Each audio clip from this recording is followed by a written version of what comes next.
तो ससुरा कोई बोलेगा कर्म फल, हमको कल कल सुनाई दिया तो आप कहे हंसे भाई साहब।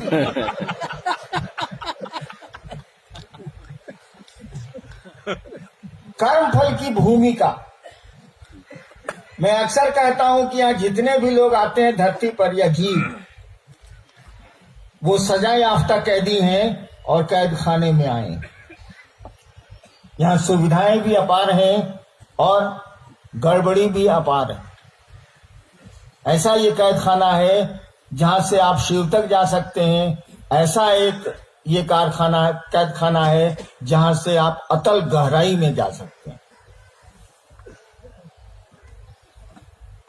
तो कर्म का फल यानी कर्म जो किया है उसका फल, ये धरती का नियम है। धरती माने जो दिखती है वही नहीं है, उसके ऊपर भी जो नहीं दिखती है वो धरती का पोर्शन है। उसी कर्म के चलते हम लोग आते हैं और जाते हैं, सुख भोगते हैं या दुख भोगते हैं। तो आपके आध्यात्मिक जीवन में इसकी भूमिका कैसे नहीं होगी? होगी ही होगी। लेकिन सोचिए तो जरा, शिव के शिष्य कितने हुए हैं? इतिहास क्या बोलता है? भारत की किताबें क्या बोलती हैं? कुल मिलाइएगा तो 250 से ऊपर नहीं जाएगा। यानी 7000 साल में 250 शिव शिष्यों का नाम हम लोग को किताबों में मिल रहा है। ठीक है, और ज्यादा होगा तो 1000 होगा। 7000 साल में, 6000 साल में, 5000 साल में जो बीत गया, हजारे आदमी सिद्ध हुए। दक्षिण के 84 सिद्ध और आर्यावर्त के कुछ सिद्ध। शिव शिशु का वो उसी में घालमेल है, मैं सब नाम मिला जुला। ये 1000-2000 खत्म हो गई सृष्टि 5000 साल में। कितने आए कितने गए, 1000-2000। क्यों ऐसा था? इसीलिए कि जिनके कर्म फल अच्छे थे उन्होंने पकड़ लिया, निकल गए, वो संख्या घट गई। पवित्र आत्माएं, जीवात्माएं जो आई निकल गई। किसी को गुरु का सहारा मिला, कुछ को ईश्वर का सहारा मिला, निकल गई। वो गोरखनाथ हो, मच्छंदर नाथ हो, जालंधर नाथ हो, या जो भी याज्ञवल क्या जो बोल रहे थे लोग, या मैत्रेयी हो, या भगवान बुद्ध हो, महावीर हो, निकल गए लोग। इस बार तो सीन ही, स्थिति ही उलट गई। शिव ही गुरु हो गए, द सुप्रीम पावर। कहा जाता है गॉड इज गुरु। स्थिति उलट गई।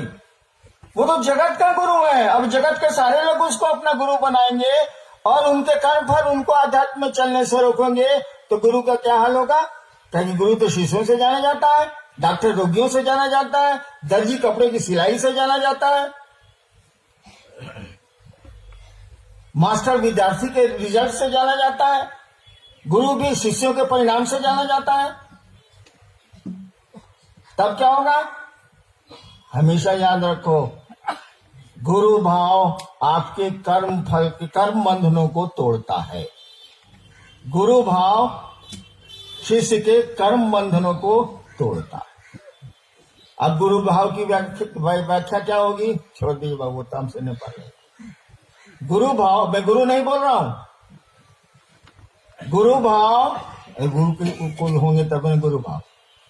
गुरु भाव शिष्य के कर्म बंधनों को तोड़ता है। यहाँ तो शिव ही गुरु है, वो अब उसके ऊपर कहाँ है? इसीलिए कर्म फल की चिंता मत करिए, कर्म बंधनों की चिंता मत करिए, अपने गुरु की चिंता करिए, अपने काम की चिंता करिए जिससे रोजी रोटी चलती है। दोनों को मिक्स करिए, दोनों को मिलाइए और चलिए। नेक्स्ट एक गुरु बहन है सविता, मुजफ्फरपुर से।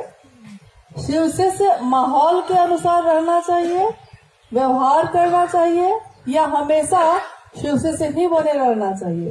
फिर से बोलिए। शिव से माहौल के अनुसार रहना चाहिए, व्यवहार करना चाहिए, या हमेशा शिव से ही बने रहना चाहिए?